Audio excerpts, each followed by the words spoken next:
You are being deceived. Yes, that's the hard truth. What you've been told about type 2 diabetes could be costing you years of healthy life and trapping you in a vicious cycle. Believe me, the way many view and treat this condition is completely wrong, and you might be making a serious mistake right now without realizing it. But take a deep breath, because in this content, the truth will come to light and you'll discover a surprising path to, in many cases, completely reverse type 2 diabetes. Imagine the frustration. You do everything right. Take your medications. Religiously try to control your diet. And what happens? Over time, the doses increase. One medication becomes 2, then 3. Maybe insulin comes into play, and the amount only grows. It's like trying to put out a fire by throwing more fuel on it. You feel like you're fighting, but the battle seems lost. The disease only progresses. Why does this happen? Why, despite all the effort and medications, does type 2 diabetes seem like a progressive and irreversible sentence for most people, especially for those who've reached middle age? There's a deep reason for this, something the traditional approach insists on ignoring. And understanding this reason is the crucial first step to regaining control of your health and seeking the longevity you deserve. The big confusion lies in focusing on the symptom, not the real cause. Think of type 2 diabetes not as a disease of high blood sugar, but rather as a disease of insulin resistance. High blood sugar is just the fever of an infection. Fever is a sign, a symptom that something bigger is wrong, but it's not the disease itself. Just treating the fever with painkillers doesn't cure the underlying infection. Similarly, just treating high sugar with medications that often force the body to produce or receive more insulin doesn't treat insulin resistance. And that's where the danger lies. The human body is an incredible machine designed to handle the energy you consume. When you eat, especially carbohydrates, your blood sugar rises. In response, the pancreas releases insulin, an essential hormone that acts like a key, opening the doors of your cells, muscles, liver, fat tissue, so sugar can enter and be used for energy or stored. This keeps blood sugar at healthy levels, but what happens with insulin resistance? It's as if the insulin key starts to jam. The cells no longer respond as well to its call. To compensate, the pancreas works double duty, producing more and more insulin to try and force the sugar into the cells and keep blood sugar levels under control. Initially, this overproduction of insulin works and blood sugar might even appear normal, but this situation is not sustainable in the long term. And here comes the vicious cycle that few explain. High insulin levels in the blood constantly maintained due to resistance actually worsen insulin resistance. It's a common biological phenomenon. Continuous and excessive exposure to a hormone or substance leads to desensitization to resistance. Think of people who develop tolerance to certain medications over time, needing larger doses to get the same effect. Insulin works similarly. The more insulin the body is forced to produce, or the more insulin is injected, the more resistant the cells become to its action. The pancreas, exhausted, may eventually decrease production, and resistance only increases. You get stuck in a destructive loop. High insulin leads to resistance, which leads to more insulin, which increases resistance, and so on. And with each turn of this cycle, your health silently deteriorates. The direct consequence of this increasing resistance is that sugar starts having difficulty entering the cells. It accumulates in the bloodstream, raising glucose levels. It's at this point that the diagnosis of type 2 diabetes usually happens, when the symptom of high sugar becomes undeniable. And what is the standard approach? Give more medication, often more insulin, in an attempt to lower this sugar. But can you see the irony, the hidden danger now? You are using precisely what is worsening the underlying disease to try and control the visible symptom. It's like giving alcohol to an alcoholic to relieve withdrawal symptoms. Momentarily it seems to work, but you are feeding the root of the problem, making the long-term situation infinitely worse. For decades, the dominant narrative has been that type 2 diabetes is a chronic and progressive disease. Once diagnosed, the only thing to do was manage, control the damage, accept that the situation would only worsen over time, requiring more and more interventions. But this idea is being challenged by irrefutable evidence. If type 2 diabetes were truly irreversible, how to explain the surprising results observed in procedures like bariatric surgery. Many people who undergo this surgery see their blood sugar levels normalize and in many cases manage to completely stop all diabetes medications, including insulin, within days or weeks. The diabetes simply disappears. This happens in about 90% of bariatric surgery cases. This proves without a shadow of a doubt that type 2 diabetes can indeed be cured, can be reversed. If it's curable, the approach that leads to its progression is fundamentally wrong. So, what is the secret behind these results? Why does surgery that reduces the size of the stomach have such a dramatic impact on diabetes? The answer is direct. And at the same time revolutionary. These surgeries force a drastic reduction in food intake, leading to prolonged periods without eating.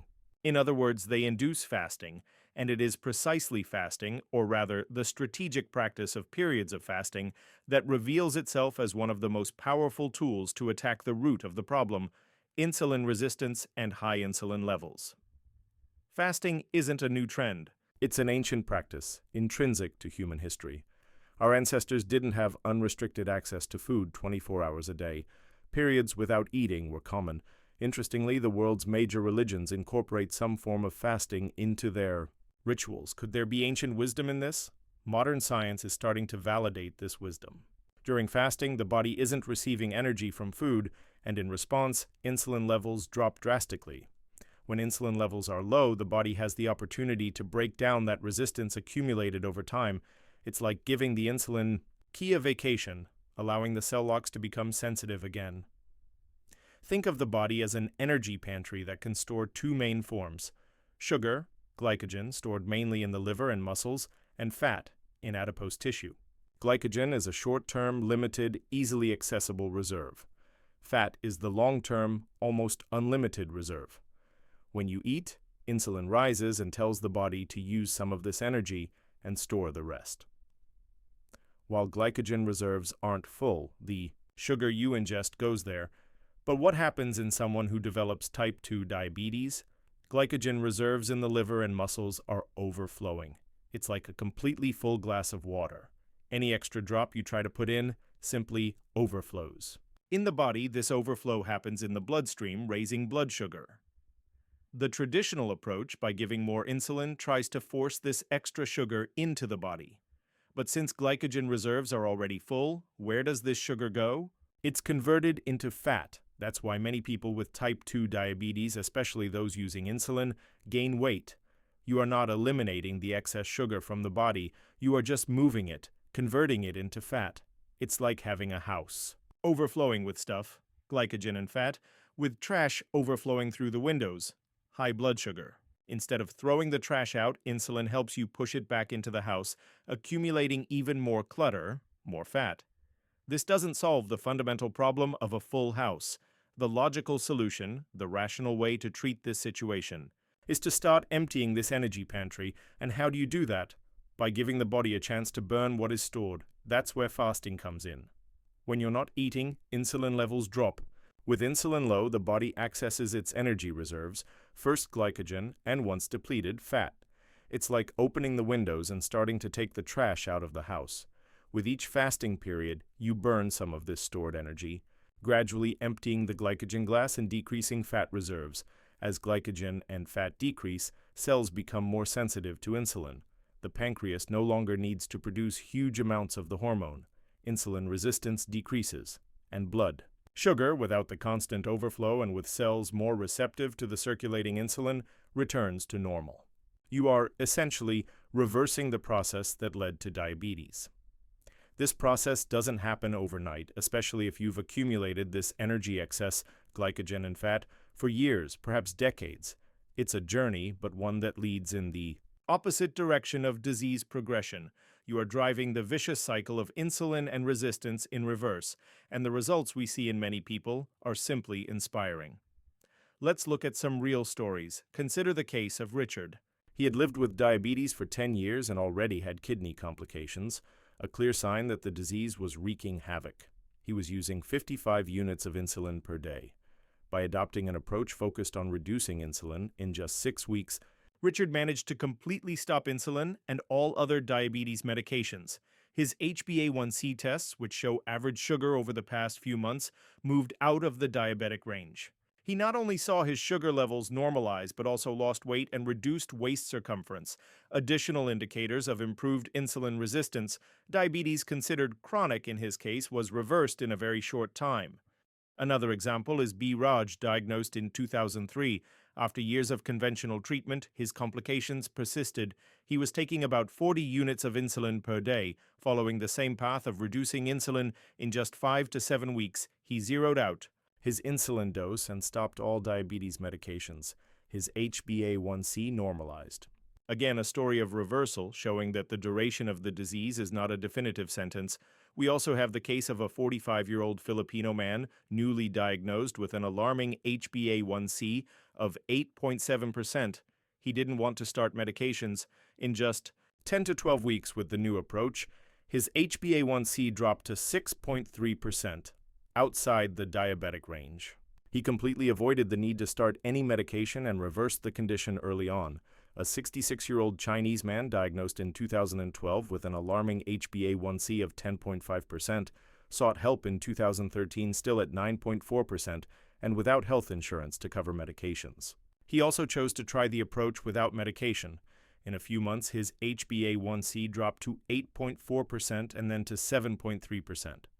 With each follow-up, the numbers improved, showing a clear reversal of the disease that previously seemed out of control, all without using a single diabetes medication.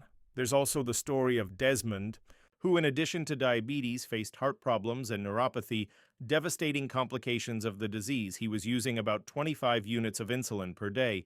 By shifting focus to the root cause, he was able to stop using insulin, moving to a safer oral medication that indicates improvement in his condition.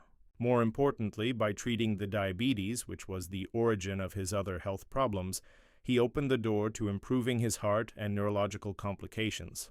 It's proof that focusing on the real disease, insulin resistance, is the only way to impact long-term complications, and the case of Frank, an elderly gentleman who, although reluctant at first, decided to try. With diabetes and kidney disease, he was using 45 units of insulin per day. By adopting the new approach, his weight and waist decreased, his sugar levels progressively improved, and he managed to get off insulin completely, maintaining control only with an oral medication. His journey demonstrates that even with established complications and a long history of insulin use, reversal is possible. These stories are not exceptions. They are examples of what is achievable when you stop treating the symptom and start treating the real disease. You're no longer adding trash to your house with insulin that forces accumulation. You're opening the windows and emptying the energy reserves that caused the problem in the first place. High insulin leads to resistance. Low insulin, achieved through dietary strategies like intermittent fasting, reverses resistance. You reverse the cycle. The benefit is clear and palpable, regaining control of your health, reducing or eliminating. The need for medications, especially insulin, which besides being expensive, contributes to weight gain and perpetuates the resistance cycle.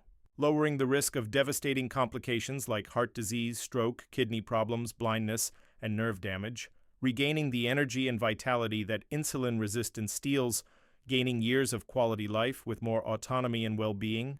In middle age and beyond, the problem with neglecting the real cause is allowing the disease to progress silently, causing irreversible damage to vital organs before symptoms even become unbearable.